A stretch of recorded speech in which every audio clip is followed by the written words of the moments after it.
சிஐபிசியை பொறுத்த வரைக்கும் ரூபாய் 1000 தாண்டாத ஃபைன் கொடுக்க தரக்கூடிய அந்த குற்றங்கள் பெட்டி கேஸஸ் சொல்கிறாங்க.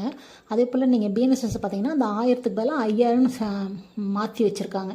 5000க்கு மேற்படாத அந்த குற்றங்கள் பிஎன்எஸ்எஸை பொறுத்த வரைக்கும், 1000க்கு மேற்படாத அந்த குற்றங்கள் சிஆர்பிசியை பொறுத்த வரைக்கும். அதான் பெட்டி கேசஸ். அந்த பெட்டி கேசஸில் சம்மன் அங்கே அனுப்புகிறாங்க இல்லையா, அந்த அனுப்புகிற ப்ரொசீஜர் அங்கே சொல்லிட்டாங்க. இப்போ இங்கே கன்விக்ஷன் ப்ரொசீஜர். அவ்வாறு சம்மன் அனுப்புகிறோன்னே அந்த அக்யூஸ்ட் என்ன பண்ணுறான்னா கோர்ட்டுக்கு வர வேண்டிய அவசியம் இல்லை.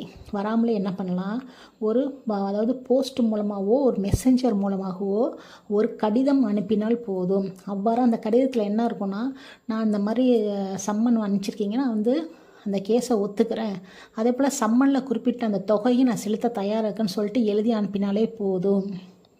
இதுதான் அந்த செக்ஷனில் உள்ள சப்செக்ஷன் 1ல் உள்ள விஷயம்.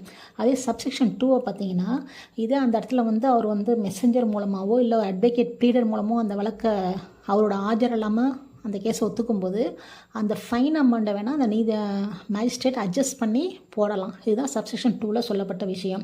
இப்போ இதே சேம் கண்டென்ட் தான் பிஎன்எஸ்எஸ் சொல்லியிருக்காங்க. அது சொல்கிற செக்ஷன் பார்த்தீங்கன்னா, அதாவது ஸ்பெஷல் கன்விக்ஷன் சொல்கிற செக்ஷன் 276. ஞாபகம் வச்சுக்கோங்க, ஸ்பெஷல் கேஸ் சம்மந்தமாக உள்ள அந்த கன்விக்ஷன் ஸ்பெஷல் கன்விக்ஷன் ஆக்டில் இல்லைனாலும் நம்ம மைண்டில் நம்ம வச்சுப்போம். சரிங்களா?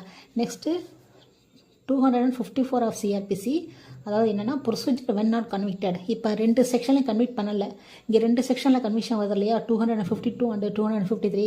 ரெண்டுத்துலேயும் கன்விக்ஷன் பண்ணாத பட்சத்தில் என்ன ப்ரொசீஜர்னு பார்த்தீங்கன்னா, அந்த மேஜிஸ்ட்ரேட் என்ன பண்ணுவாங்க, கேஸை ப்ரொசீட் பண்ணணும்.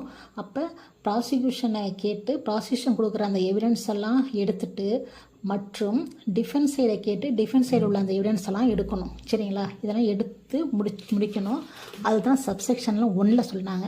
அதே 254 சப்செக்ஷன் 2ல் சொல்லப்பட்ட விஷயம், அதை தவிர வேறு ஏதாவது எக்ஸ்ட்ரா விட்னஸ்க்கு அவங்க சம்மன் அனுப்பிச்சா அதை நீதிமன்றம் சம்மன் அனுப்பணும். அவங்க சாட்சியை வர வைக்கணும்னு சொன்னால் ப்ராசிக்யூஷனும் சரி டிஃபென்ஸும் சரி அவங்களும் சம்மன் அனுப்பணும். சப்போஸ் நீங்கள் சம்மன் அனுப்பிட்டு ஏற்கனவே வர வேண்டிய சாட்சிகள்கிட்டருந்து டாக்குமெண்ட்ஸ் எதுவும் கொண்டோன்னு சொன்னாலும் அது சம்மந்தமாகவும் சம்மன் அனுப்பலாம். அது சொல்கிற செக்ஷன் தான் சப்செக்ஷன் 2. சரிங்களா? சப்செக்ஷன் 3ங்கிறது காமன் தான். அந்த விட்னஸ்க்குலாம் நம்ம சம்மன் அனுப்புகிறோம் இல்லையா, அதுக்குண்டான அந்த ப்ராசஸ் ஃபீஸை நம்ம தான் கட்டணும். அதுதான் சப்செக்ஷன் 3ல் சொல்லப்பட்ட விஷயம். இப்போ இந்த 254ல் உள்ள அந்த 3 சப்செக்ஷனும் சேமாக அப்படியே என்ன பண்ணுறாங்க, பிஎன்எஸ்எஸ்லேயும் சேம் கண்டென்ட் தான். அது சொல்கிற செக்ஷன் 277. சரிங்களா? ஈஸியாக அண்டர்ஸ்டாண்ட் பண்ணிக்கலாம். அடுத்து 278 சம்மன்ஸ் கேஸ் முடியும் தருவாய், அதாவது அக்யூட்டலாக கன்விக்ஷனா. அதில் முக்கியமாக பார்க்கும்போது எப்போதுமே ஃபஸ்ட்டு சப்செக்ஷன் அக்யூட்டில் பற்றி தான் இருக்கும் இல்லையா. அது